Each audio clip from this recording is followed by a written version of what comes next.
Hello everyone, welcome back to another video. আমি আজহারউদ্দিন, তোমরা দেখছো বংমোচন ইউটিউব চ্যানেল।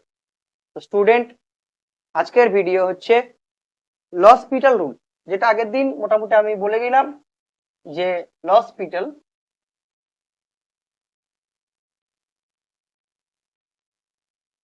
এই নিয়মটা কি। লিমিটের ক্ষেত্রে এটা একটা ইম্পর্টেন্ট রুল। যেমন যদি আমরা একটা ফাংশন সিলেক্ট করি যে limit x tends to 1 e to the power x minus limit x tends to 0 নিলাম, সাইন ইনভার্স এক্স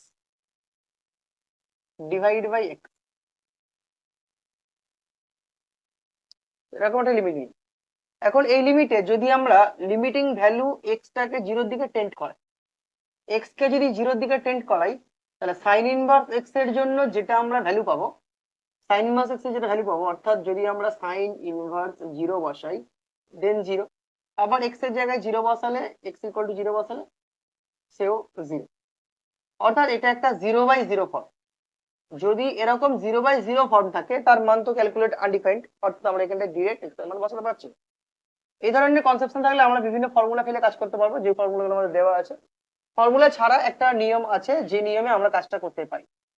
এখন যদি দুটো ফাংশন ধরে নিচ্ছি, একটা ফাংশন এরকম ভাবে গেছে, আর একটা ফাংশন ঠিক এইভাবে গেছে, এন্ড পার্টিকুলারলি যে পয়েন্টে আমরা কাজটা করছি, ধরে নিচ্ছি যদি এটা আমরা এরকম একটা কাজ করি এ পয়েন্টে, এন্ড ফার্স্ট নতুন করে লিখলাম limit x tends to a point, and ওপরে আছে এফ অফ এক্স এন্ড নিচে আছে জি অফ এক্স।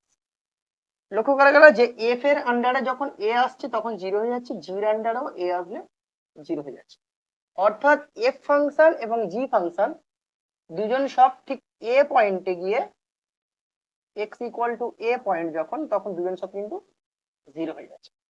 তো এই অবস্থায় এই ফাংশনটার লিমিটিং হাইট জিরো, এই ফাংশনটার লিমিটিং হাইট জিরো। তো এই জিরো বাই জিরো ফর্মে গিয়ে আমরা কিভাবে ক্যালকুলেশনটা করব? দুজনের সব তো লিমিটিং হাইট, এরও লিমিটিং হাইট জিরো, আর এই ফাংশনটার যত এক্স এর দিকে যাচ্ছি তত এরও লিমিটিং হাইট জিরো, তাহলে জি এর ক্ষেত্রেও লিমিটিং হাইট কমতে কমতে জিরোতে আসছে, বা এবারে বাড়তে বাড়তে জিরোতে যাচ্ছে। এফ এর ক্ষেত্রেও সেম, লিমিটিং হাইট কমতে কমতে জিরোতে আসছে। এখন পার্টিকুলারলি এই যে পার্টিকুলার পয়েন্টে আমাদের লিমিটিং হাইটটা কি হবে কিভাবে বুঝবো? কারণ আমার তো পার্টিকুলার এ পয়েন্ট না, এ পয়েন্টের আশেপাশের কোনো বিন্দু, তাহলে এ পয়েন্টের আশেপাশের কোনো বিন্দুতে বলতে আমাদের এরকম একটা যদি বা ছোট ইন্টারভ্যাল একটা নিয়ে নিই, ছোট ইন্টারভ্যাল, যে পয়েন্টের কারেসপন্ডিং এটা হচ্ছে আমাদের ডেল এক্স বা ডিএক্স, আর এটা হচ্ছে আমাদের ডেল্টা ওয়াই, নাম দিচ্ছি ডিওয়াই। অতীব ক্ষুদ্র মানে ইনফাইনাইটলি স্মল একটা increment del x and del y যদি আমরা করি, তাহলে এদের যে রেশিও হবে, আর ঠিক সিমিলারলি একই ভাবে যে নিচের যে রেশিওটা হবে, এটা ডিএফ নাম দিলাম, এটা ডিজি নাম দিলাম, ডিজি নাম দিলাম। তো এদের ক্ষেত্রে কি হবে, এর ক্ষেত্রে ডেল এফ আর ডেল জি এই যে দুটো পেলাম আমরা, এদের দুজনের দুজনের যখন হাইট ছোট হবে, এই দুটো হাইটের ভাগফলটাই কিন্তু আমার এখানকার মুখ্য আনসার।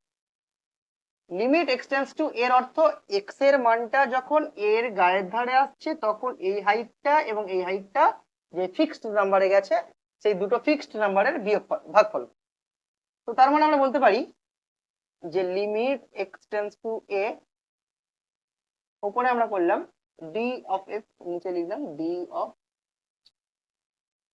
এখন এই ডিএফ টা উইথ রেসপেক্ট টু যদি ডিএক্স করে দিই, তো আমরা এইভাবে লিখবো DF by DX into DX, নিচেরটা DG by DX into D. এটা যদি ক্যান্সেল হয়ে যায়, তার মানে আমরা উপরে পাচ্ছি এফ ড্যাশ আর নিচে পাচ্ছি জি ড্যাশ। এর ক্ষেত্রে লিমিটিং হাইটটা যা হবে সেটাই হচ্ছে আমাদের উত্তর। অর্থাৎ ফাংশনের যে ভাগফলটা তাদের ডেরিভেটিভের ভাগফলের সাথে সেম।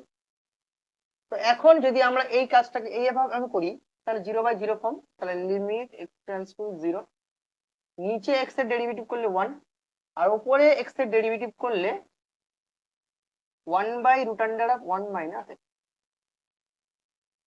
তো ক্যালকুলেশন থেকে আমরা যদি এক্স এর মান এবার জিরো বসিয়ে দিই, তাহলে one by root under of one minus zero square, that is one by root one, that is one. অর্থাৎ আমরা বুঝলাম এই লসপিটাল রুলস এর সাহায্যে যদি আমাদের কোনো লিমিট ফাংশনের ক্ষেত্রে জিরো বাই জিরো ফর্ম চলে আসে, তো আমরা উপরে ডেরিভেটিভ নিচে ডেরিভেটিভ লাগিয়ে নিতে পারবো এইভাবে। ঠিক আছে? তো লসপিটাল রুলের ক্ষেত্রে আমরা দেখছিলাম যে যদি আমাদের 0/0 ফর্ম থাকে ফাংশন, তো এখানে দেখো সাইন এক্স এর ক্ষেত্রে যদি আমরা সাইন 0 ইউজ করি তাহলে সেটা 0, আবার e টু দি পাওয়ার 0 - 1 = 1 - 1 সেও কি 0।